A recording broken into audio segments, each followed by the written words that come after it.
if she was all right. He was so heartless, thought Shanti Devi, that he didn't even inquire about the children. The lack of money started to pinch her. But what could an uneducated woman like her do? One day something unexpected happened. As she was walking back home along the Worli Sea face after work, she felt weak and decided to stop for a few minutes at a bus stop nearby to catch her breath. She sat on the metal bench, held the pillar for support and closed her eyes. It is just weakness, she thought, and will pass soon. It did, and after a minute or so, when she opened her eyes, she found that a man seated at the far end of the bench was staring at her. She was about to give him a mouthful to nip whatever he had in his mind in the bud. But the man spoke first. "Sister, the world can be cruel. Are you feeling better now?"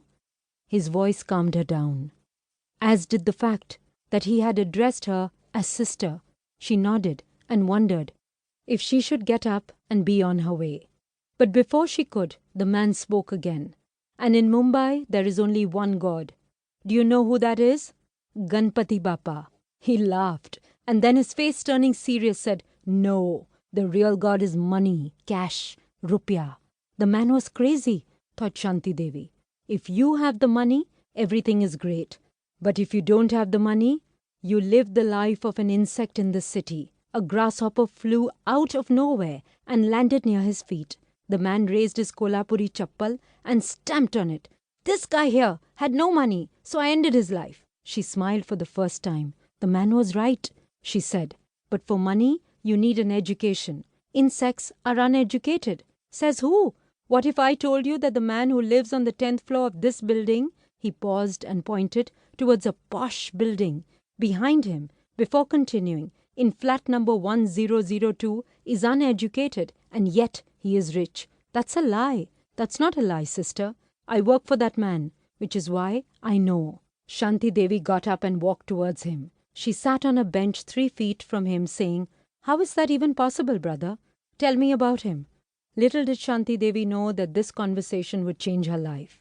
The man identified himself as a drug peddler and said that his boss was once a drug peddler too. But that was 10 years ago. Now he was the boss and controlled a drug business and generated several crores.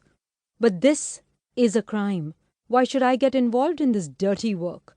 You wash utensils, is that not dirty work? You clean floors, is that not dirty work? You wash clothes, is that not dirty work? And how much money do you make in a month doing these dirty things? 1,000? Are you out of your mind? I make only 600.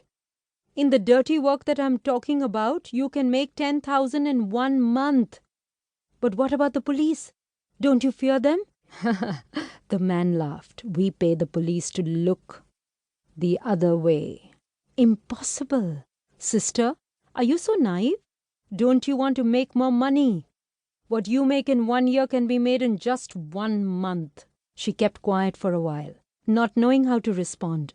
The man got up and said, "I respect you. I must go now. Remember, we never had this conversation." "No, wait. I see your point. And I want the money. But I have 2 small children. If I'm caught, their future will be ruined." "What future? Do you think they will have a future if they go to a municipality school?" Shanti Devi was quiet again. She knew that what the man was suggesting was something bad, something that didn't have the sanction of God, something that was immoral. She stared out at the sea, but she soon realized that whatever name people might give to the kind of work, it would bring money. "I'm a woman, brother, and a woman should know her limits.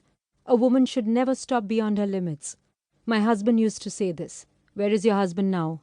He threw me out of the house, and you still pay heed to what he said to you? Sister, you truly are strange." It was Shanti Devi's turn now to get to her feet. The man had said something that needed deeper thought. He had, perhaps without knowing it, offered her a perspective that was the opposite of the principles her husband used to preach. It was now between what her husband thought was right and what she thought was right. "I'll see you tomorrow at the same time here. By then, I will have decided." She walked away, her head held a notch higher, murmuring, 10,000 a month. That night, Shanti Devi couldn't sleep. The numbers kept echoing in her mind, along with every other word that the